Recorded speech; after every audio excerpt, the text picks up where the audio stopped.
1977. The LA Lakers were taking on the Houston Rockets when a scuffle broke out, and Lakers, quote, enforcer Kermit Washington threw one of the hardest punches in all of sports when he hit Rudy Tomjanovich, changing the course of both their careers forever and changing the NBA, becoming less like hockey, which caused it to become more mainstream, become one of the most profitable leagues in the world. Today we're going to dive into how this all happened in the aftermath on Daily Sports History.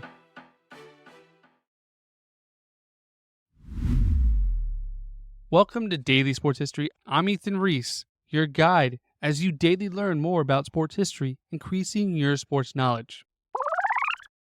And today's trivia question is, how much was Kermit Washington fined after the punch, which was the largest fine up to that point? So to kind of understand the punch, as they call it, happened, you have to understand how the NBA was back in the 1970s. It was not the game that we have today. And back then, the game was a lot more like hockey. You actually had enforcers, and they were called that. There was actually magazine and articles like ranking who was the best enforcer, who was the most intimidating guy on the floor. And you always had a guy on the floor that would stand up for your stars. If they ever got a hard foul or someone got in their face, you had one guy that would have NBA skill, but also be a mean guy that would possibly throw a punch or take a punch or be involved in a fight. And this didn't bode well for the NBA because it wasn't a good product. People wanted to watch a sport and not see fighting. Even though people that love hockey love the fighting aspect of it, most people do, basketball wanted a different kind of feel. Hockey, was more of a rugged type of game. Basketball was actually created because they wanted more of a gentle game. It was created for older, it was created to be inside and to be easier on the body. And eventually you got great athletes and they got stronger and stronger and stronger. And these athletes went at each other. And then in the 1970s, the LA Lakers weren't what they were today. They were struggling to find an identity as Jerry West and Wilt Chamberlain had retired and they just traded for Kareem, but they didn't have other players around him to support his greatness. He won his first MVP with the Lakers despite the team having a losing record. That's how good he was and how bad the team was. And the Houston Rockets were in a similar situation. They were struggling to find their way too. They had recently moved from San Diego to Houston and were struggling to find their way. And in 1976 was the first time they actually made the playoffs. So both these teams were on the rise and trying to make a name for themselves. And in 1977, the Lakers had an enforcer on their team named Kermit Washington. And yes, it's weird to think of an enforcer named Kermit, because when we think of Kermit, we only think of a green frog that sings songs about rainbows. And it just shows a different time, because now it's very rare to see someone named Kermit. But he grew up in Washington, D.C. in a challenging environment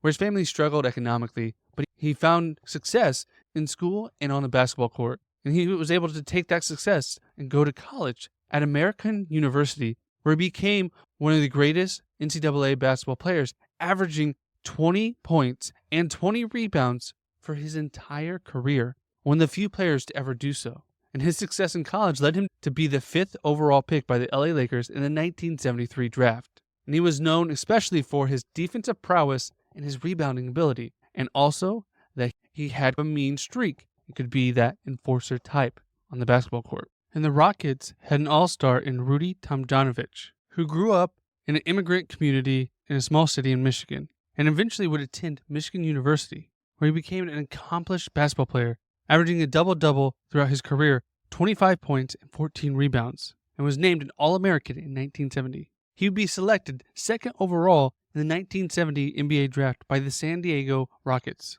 where he made his first All-Star game. He would go on a streak, making 3 consecutive All-Star games. He was known for his scoring, his rebounding, and his leadership on the court. And these two players' lives officially changed on December 9th, 1977. Like I mentioned before, both these teams were fighting to find their way as a team in the Western Conference. And coming into the game, they were each battling for the bottom half of the playoff. The Rockets were 10-13, and the Lakers were 9-15. And the Rockets were led by Rudy, John Lucas, and Moses Malone, who we covered on a previous episode. And the Lakers really just had Kareem Abdul-Jabbar on their team. No one else at that time made a significant impact during their time with the Lakers. And the game was competitive throughout. It was a back-and-forth game, and at halftime, the Rockets led by 2, 57-55. But it was a hard-fought first quarter, which led tensions throughout. And in the third quarter, Rockets center Kevin Kermit secured a rebound following a miss from Kareem, and Kermit Washington became entangled in a physical altercation while fighting for the ball, and was contacted by an elbow. Tensions escalated, and Kareem actually came to take Kermit off of Washington to try to de-escalate the situation, and Rudy came running in to do the same. But Kermit's mind saw Rudy coming in to continue the fight, and while Rudy was running full speed to stop this, Kermit reared back and threw a punch. Now, the video of this, you really don't see the scuffle that happens before. It pans over as the scuffle is starting to end, and you see Rudy running in and get the punch from Kermit. So it paints Kermit in a bad situation. And we covered the Malice at the Palace. It's kind of a similar situation where tensions are high and you just really are throwing a punch. And you have to understand that Kermit was 6'8", 230 pounds. He was a big man. And Rudy essentially had the same size. These were two ginormous people in physical peak. NBA players are some of the most athletic players in the world. Now, they're not great fighters because of their length, but it doesn't mean they don't have power and strength. And when you see this punch, Rudy's head snaps back and he immediately goes down to the floor. This punch left Rudy unconscious, and there was a pool of blood starting to form under his head. The medical staff that was there immediately got him stable as much as they could to take him to the emergency room. He had suffered from a fractured skull, a broken jaw, a broken nose, and had spinal fluid leaking in his brain. The doctor at the hospital told Rudy that the next 48 hours are going to be serious and are going to decide whether you live or die.